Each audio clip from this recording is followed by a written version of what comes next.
1985, authorities rescued three sisters from one of the worst hoarding cases in Indiana history. The story made national headlines, but there's something in the newspaper photo that no one noticed for 40 years. A fourth child standing in the shadows. She has no name, no records, no family who remembers her.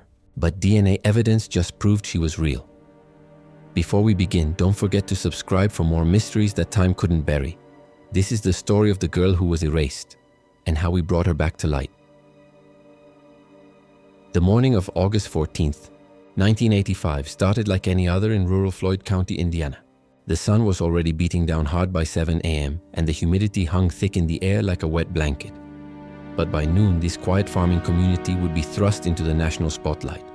The call came in at 11:47 a.m. Welfare check, the dispatcher said. 1247 Maple Road. Neighbors reporting smell and possible neglect situation. Officer Dan Rodriguez had seen his share of hoarding cases, but nothing could have prepared him for what waited behind that front door. Mountains of garbage, rotting food, and the overwhelming stench of decay filled every room. The house was barely livable, and somewhere in that chaos were three little girls. The rescue took 4 hours. Social workers Linda Chen and Mark Stevens worked methodically through the debris, searching for the children they'd been told were somewhere inside. They found them in what had once been a bedroom. Sarah, age 12, Emma, age 9, and little Beth, just 6 years old. The girls were malnourished, scared and hadn't seen daylight in weeks. Their parents, Robert and Diana Mitchell, were arrested on the spot for child endangerment and neglect. But here's where the story gets strange. As the children were led out of the house, Indianapolis Star photographer Mike Sullivan was there, documenting the rescue. He took dozens of photos that day, but only one made it to print the next morning. It showed the three Mitchell sisters being led to safety by social workers.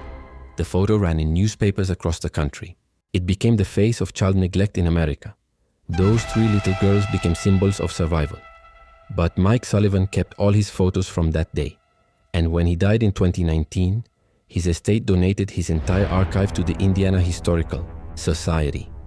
Last month, a graduate student named Jessica Park was digitizing Sullivan's collection when she made a discovery that would change everything.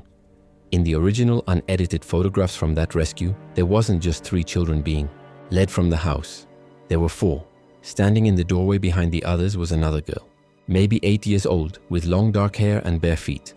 She was partially hidden by the shadows, which is why she never made it into the cropped versions that ran in the papers. But she was there. Jessica immediately called the Floyd County Sheriff's office. The case had been closed for decades, but Detective Ray Morrison agreed to take a look. When I saw that photo, Morrison later said, "I felt like I was looking at a ghost." Morrison pulled the original case files. 3 sisters, Sarah, Emma, and Beth Mitchell. No mention of a fourth child anywhere. No additional bed, no extra clothes, no fourth set of anything. But the photo didn't lie. Morrison decided to contact Sarah Mitchell, now 51 years old and living in Oregon. When he emailed her the photograph, her response was immediate and disturbing. "I remember her," Sarah wrote back, "but I don't understand how her name was. I can't quite. It starts with an L. Lucy. Lisa. How could I forget someone I lived with?" Emma, now 48, had a similar reaction. "She was there," she insisted over the phone. "But it's like trying to remember a dream. The harder I try, the more it slips away." Beth, the youngest, had no memory of a fourth sister at all. Detective Morrison knew he needed more than recovered memories. He needed evidence. He returned to 1247 Maple Road. The house had been condemned after the rescue and sold to a developer in 1987, but it had never been demolished. It sat empty, a slowly decaying monument to that terrible August day. Morrison got permission to search the property. What he found in the basement would haunt him for the rest of his career. Hidden behind a false wall was a small room, no bigger than a closet.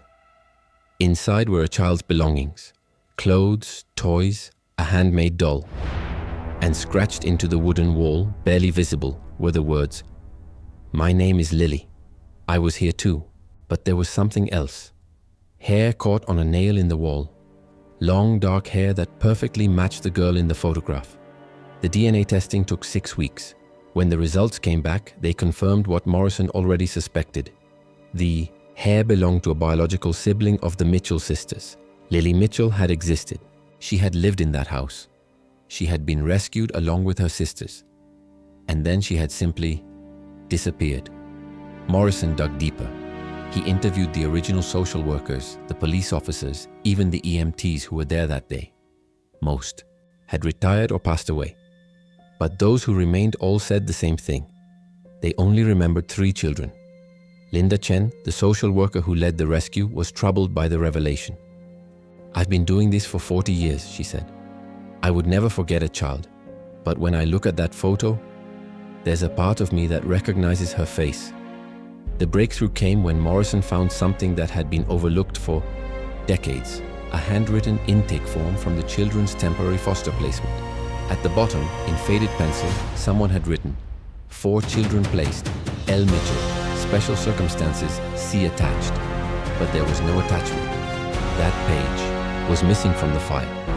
Morrison spent months tracking down everyone connected to the case. Finally, he found Margaret Walsh, a retired caseworker who had processed the initial placement. When shown the photograph, Margaret's face went pale. "Oh my God," she whispered. "Lily, I remember now. She was different, traumatized beyond anything I'd ever seen. She wouldn't speak, wouldn't eat. The doctor said she'd suffered some kind of severe psychological break." According to Margaret, Lily had been placed in a specialized facility for severely traumatized children. It was supposed to be temporary, just until she could be stabilized. But then, Margaret continued, there was some kind of mix-up with the paperwork. Her file got lost. When I tried to follow up weeks later, they told me there was no record of her ever being there. Morrison tracked down the facility. Riverside Children's Treatment Center had closed in 1992, but their records had been transferred to the State Archive. After weeks of searching, he found it. A single page, misfiled under the wrong year. Lily Mitchell, admitted August 15, 1985. Discharged September 3, 1985. Status transferred to long-term care facility. No forwarding address listed. The trail went cold again. But Morrison wasn't giving up. Using genealogy databases and DNA matching, he began searching for any trace of Lily Mitchell in the system. Foster records, school enrollment, medical files, anything that might prove she had continued to exist after that September day. What he found instead was a death certificate. Lily Ann Mitchell, born March 12, 1977, died October 15, 1985. Cause of death, pneumonia. Buried at Restwood Cemetery, Indianapolis. She had died just 2 months after the rescue. She was 8 years old. But here's what makes this case truly heartbreaking. There's no record of any of her sisters being told about her death. No funeral they attended. No goodbye. Lily Mitchell had been erased not just from the official records, but from her own family's memory. Morrison contacted Sarah, Emma, and Beth with the news. Their reaction was immediate and devastating.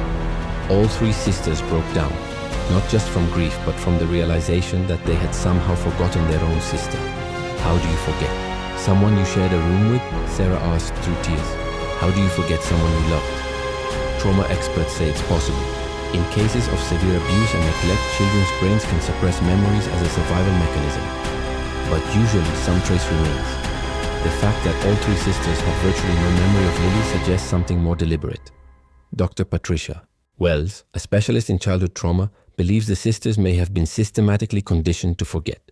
In cases where children witness extreme violence or experience severe trauma, she explains, well-meaning adults sometimes try to help by encouraging the children to forget painful memories.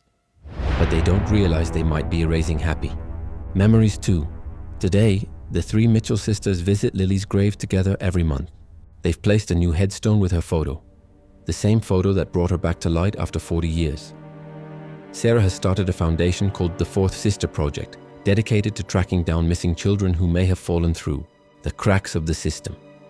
Lily taught us that no child should be forgotten, Sarah says, not even after death, especially not after death. But there's one more twist to this story. While going through Lily's belongings from that basement room, Morrison found something that changed everything, a diary. Written in a child's handwriting, it told the story of a little girl who knew she was different, who knew she was forgotten, but who never stopped hoping that someday someone would remember her name. The last entry, dated just days before the rescue, read, "If something happens to me, I hope my sisters will remember that I loved them. Even if they forget everything else, I hope they remember that. They do remember now, Lily. They remember and they love you too. Some stories are about finding the missing. This one is about remembering the forgotten. Because every child deserves to be remembered. Every name deserves to be spoken. And every life, no matter how brief, deserves to matter. Lily Mitchell mattered. And now finally the world knows her name.